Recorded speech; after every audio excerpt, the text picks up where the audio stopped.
Hi hello வணக்கம், welcome back to நம்ம இன்னைக்கு என்ன வீடியோ பார்க்கணும்னா நம்ம ஜனநாயகனுடைய அன்றைக்கு தேர்ட் சிங்கர் சொன்னதுக்கு யார தேர்ட் ஆட்டு சிரிச்சவங்க இல்லை செகண்ட் சிங்கர்னா தேர்ட் சிங்கர் தெக்கர் சிங்கர் மாற்றி சொல்லிட்டோம்.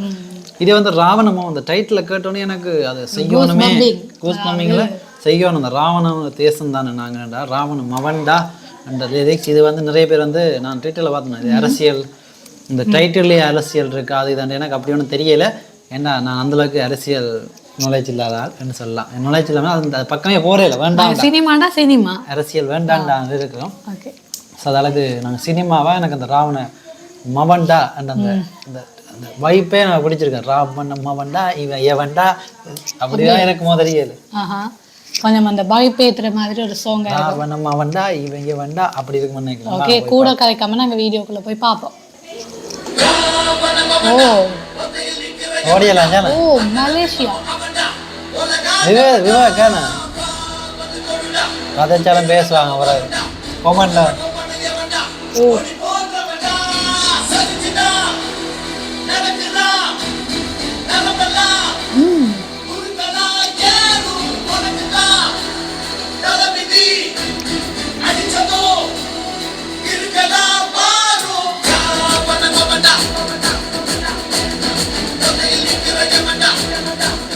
மண்டா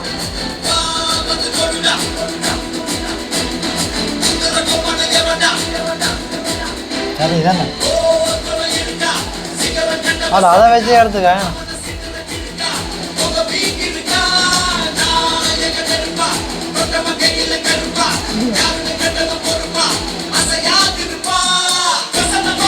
ஓ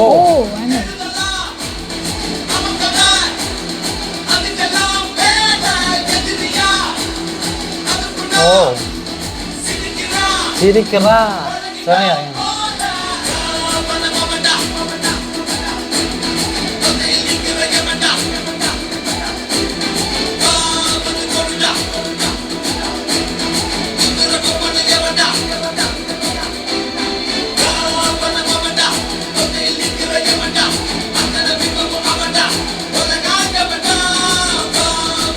உலகாண்டவன்டா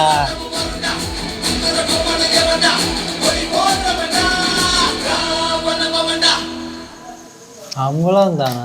நான் சரணம் பல்லவிலாம் இருக்குன்னு ரெண்டு நிமிஷம் தான் பாட்டு. ஆனால் இது வந்து தீம் மாதிரி இருக்கும் படத்துல. சூப்பராக இருக்குமே, நல்லா இருக்கு. உண்மையாக நான் பிடிச்சிருக்கு. இதுலயே என்ன சொல்றேன், இந்த ஆல்பத்திலேயே எனக்கு இந்த பாட்டு தான் ரொம்ப பிடிச்சிருக்கு. எனக்கு எப்படியான பாட்டெல்லாம் பிடிக்கும்னால எனக்கு இதான் ஃபர்ஸ்ட்டாக வந்திருக்கு. அந்த பாட்டை விட இது முன்னுக்கு வந்துட்டு எனக்கு செல்ல மகாலையும் பிடிச்சிருந்தது. செல்லமாலை விட எனக்கு அந்த அதுதான் பிடிக்கும். இது முதல்ல அந்த பாட்டு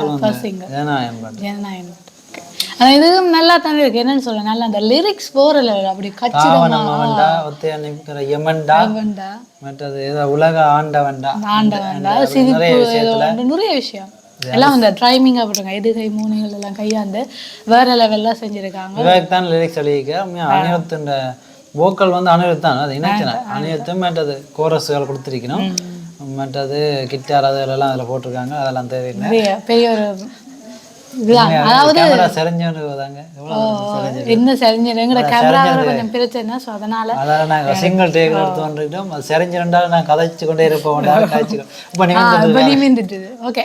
அடுத்து என்னன்னு சொல்லி சொன்னா 4ஆம் தேதி தான் இது இசை வெளியீட்டு விழா போடுறாங்க. அந்த இசை வெளியீட்டு விழாவில் நம்மளோட தளபதி போறாங்க. 4ஆம் தேதி சி ஸ்டுடியோல போடுறாங்க. ஸோ அப்படி போடைக்கு என்னன்னாக்கா அந்த வீடியோ அங்கே மலேசியாவில் நடந்த வீடியோ வச்சு அது நல்லா இருக்கு. மாசா ஸ்வாகா இருக்கு. அந்த தலவாதி இந்த ஹாட் சூட் அதை பத்தி நான் சொல்ல மாட்டேன். ஸ்மைல் என்னப்பா சிரிக்கிறான்டான அந்த லிரிக்ஸ் கேட்ட போட்டுட்டாங்க. நல்லா இருந்தது. அந்த ஸ்வாக் நடக்கிற இதெல்லாம் நல்லா இருக்கு. ஒரு ஸ்மார்ட்னஸ் இருந்தது. அதோட ஒரு என்னன்னு சொல்றது கியூட்டாகவும் இருந்தேன்னு சொல்லிட்டு வந்து பகவந்த் கேசரி படத்தின ரீமேக் கொண்டு கேட்டதுக்கு எங்கள் டைரக்ஷன் ரீமேக்கோ இல்லைன்னு நான் சொல்லல. தான் நான் இது வந்து நீங்கள் தளபதி படமே இருக்கும் வந்து பாருங்கன்னு சொல்லிக்க. அப்படி சொல்லிக்க விளாங்கன்னு இது ரீமேக்காக தான் இருக்கு. இல்லைன்னு சொல்லி போறாங்க. எத்தனை பேர் நடிக்கிறாங்களோ தெரியாமக்கு. ஏன்னா ரீமேக்குன்னா ஏன் நடிக்க போறாங்க? ரீமேக் தானே அதுல என்ன இல்லை ரீமேக்காக தான் நடிக்க போறாங்க. என்ன இல்லை அவங்க சில வேலை பெருசா எதிர்பார்த்துருக்காங்க. நீங்க அது ரீமேக்னா என்ன ரீமேக் படம் தான் நிறைய படங்களுக்கு ஹிட் ஆனது தமிழ்ல. அதுவும் சரிதான்.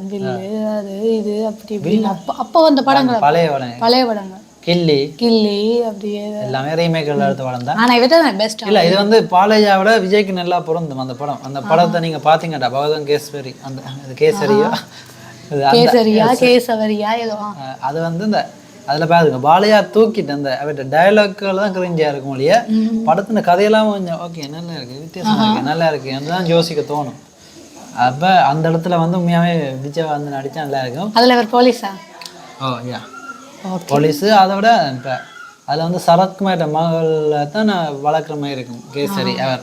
ஓகே நீங்க கதை சொல்ல வேண்டாம், நீங்கள் பகவத் கேசரி எல்லாம் பார்த்துப்பாங்க. ரீமேக்கண்டா அதில் இருக்கிற சீன் எடுத்து வச்சிருப்பாரு, இல்லை ஃபுல்லாக படம் ஃபுல்லாக ரீமேக்கோ அச்சு அசல் ரெண்டு தெரியல. ஆனால் நிறைய பேர் அப்படி தான் சொல்கிறாங்க. ஆனால் பாட்டுகளை பார்க்க எனக்கு அப்படி தான் இருக்கு. ஏன்னா குழந்தைய வளர்க்குற பாட்டு வந்து அந்த படத்துலையும் இருக்கு. ஓகே இல்லை அந்த மூவியில் அவர் ஒரு அந்த அவர் ஒரு பெரிய பிரபலம், இதோட இதுவே ஒரு மூவி கடைசி முடி காணும் என்ற மாதிரி ஸ்டோரி இருந்துச்சா பாலையாக்கு? இல்லை இல்லை இல்லை ஸ்டோரி வேற, பட் சில விஷயங்கள் எடுத்து வச்சிருக்காங்க. அப்படியா தான் இருக்கும். இதெல்லாம் அப்படியே வேற பெரிய பிரபலம் படம் முடிய போகுது அப்படி ஒன்றும் இல்லை. இது வந்து பகவத் அவ சொல்லுங்க, இது ஃபன்னான என்டர்டைன்மெண்ட் படம் பண்ணாலே விளங்குது. அந்த படம் நல்ல ஃபன்னா என்டர்டைன்மெண்ட் எல்லாமே இருக்கு அந்த படத்தில். அந்த கொமர்ஷியல் ஆஸ்பெக்டோட ஃபுல்லாக இருக்கு அந்த படம். அப்போ அந்த படம் தான் இருக்கணும். உங்களுக்கு இந்த படம் இந்த பாட்டு எப்படி இருக்குன்னு முதல் கமெண்ட் பண்ணுங்க. நாளைக்கு வந்து டெய்லர் இருக்கு, மறக்காம நாங்கள் ரியாக்ட் பண்ணுவோம். இந்த வெயிட் பண்ணுங்க, சப்ஸ்கிரைப் பண்ணி வைங்க, அப்போ தான் நீங்கள் அந்த வீடியோ பார்க்கலாம். ஸோ அப்கமிங் மவண்டா அப்படி இருக்குன்னு கமெண்ட் அடிச்சுட்டு போங்க. ஸோ இந்த வீடியோ பிடிச்சிருந்தா லைக் பண்ணி ஷேர் பண்ணி மறக்காம சேனலை சப்ஸ்கிரைப் பண்ணுங்க.